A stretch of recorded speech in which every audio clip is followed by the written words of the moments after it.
Recently, we talked about the first ever EGMP-based electric SUV, which is to be a 7-seater. Expected to be called EV7, the 3-row SUV is the next dedicated electric vehicle to come from Kia, after the successful EV6 crossover, which has become German Car of the Year, as well as What Car's Car of the Year, among countless other accolades, for being one of the world's most sophisticated EVs, with its ultra-fast charging capability and innovative features like V2L. The Kia EV7 will essentially be the stretched version of the EV6, expected to share most of its outstanding drivetrain and battery with the smaller brother. The EV7 will however overlap with another 7-seater model in Kia's lineup, which is the all-new Sorento, which has become a full 3-row SUV for those seeking an economical and more compact alternative to the larger Kia Telluride that can cost up to $50,000. Also, it's garnering explosive popularity, especially in its native Korea, because of the new hybrid powerplant. Kia's sister company, Hyundai, however, has been receiving the short end of the new model allotment as it does not currently have a smaller 7-seater alternative to its large SUV Palisade, at least not in North America. Well, that's about to change. In this issue of Auto Vision, we will explore what Hyundai has in store for people seeking economically sound people mover, that's also eco-friendly. So, before we go on, we'd highly appreciate your support by subscribing, and turning on the notification bell, if you haven't already.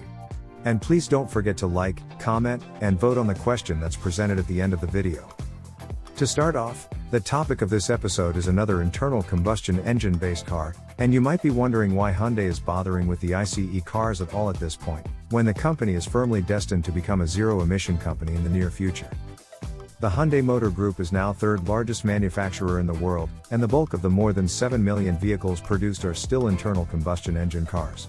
This means Hyundai still has a commitment to the millions of consumers worldwide from not only the developed countries that are already well into the EV realm, that might be impatient with the Hyundai supply issues with the latest EVs, but also to the developing countries that account for a large share of the overall sales.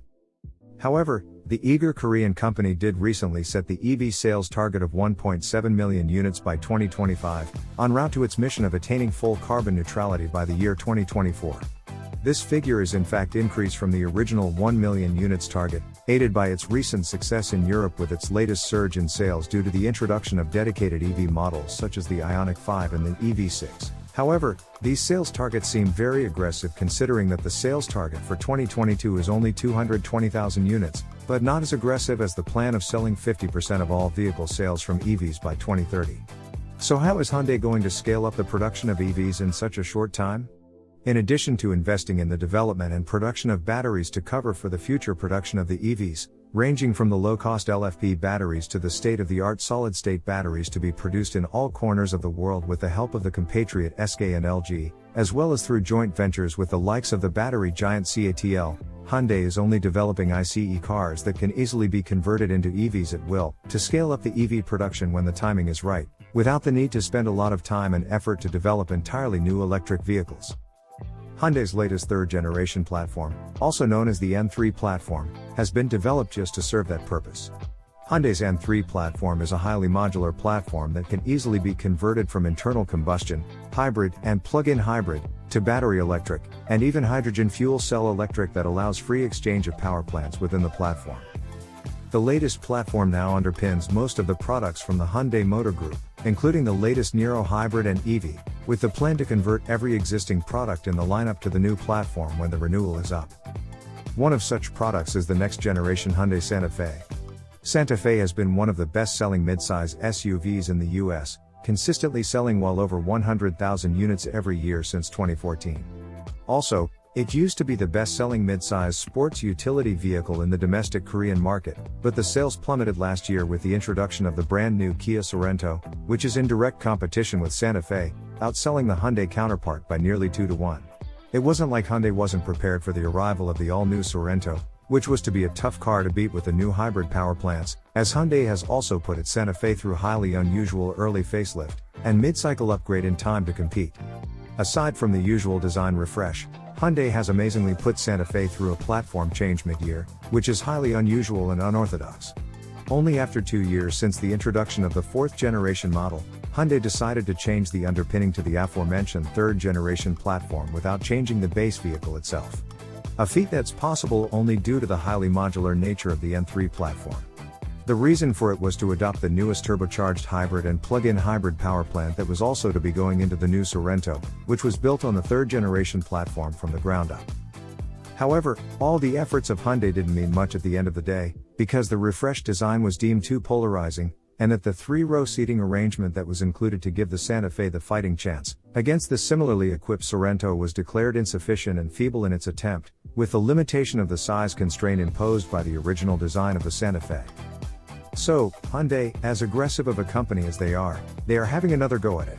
Planned to be launched at the end of 2022 for sale in the beginning of 2023, is the all-new 5th generation Santa Fe. This time built from the scratch on the latest M3 platform, to leap all the benefits that the platform has to offer. This includes not only the full range of ICE power plants that consists of the gasoline engines in various displacements, as well as the turbocharged hybrid and plug-in hybrid engines, which will be mostly unchanged from the outgoing model, but there is now the pure electric version that's planned. The details are sketchy at this moment as to what electric power system will go into the next generation Santa Fe, but we know that it will be the same system as the one that's currently being developed for the incredibly popular Hyundai Carnival minivan that's also expected to be electrified, with the same target release date of the end of 2022 or the beginning of 2023. We expect the EV power plant to be similar to that of the outstanding Niro EV, which has made a conversion to the third generation platform. The Niro EV features a 64 kWh battery with a 201 horsepower front-wheel driving motor, that's legendary for achieving up to 300 miles in real life, despite its published range of 239 miles. The range can be further extended by the use of the 77.4 kWh battery, which has made its introduction in Genesis's electrified GV70, also based on the third generation platform. In addition, to enable all-wheel drive functionality, the all-new Santa Fe could adopt the dual-motor power electric system that ranges from 232 horsepower all the way up to 321 horsepower, borrowed from the IONIQ 5.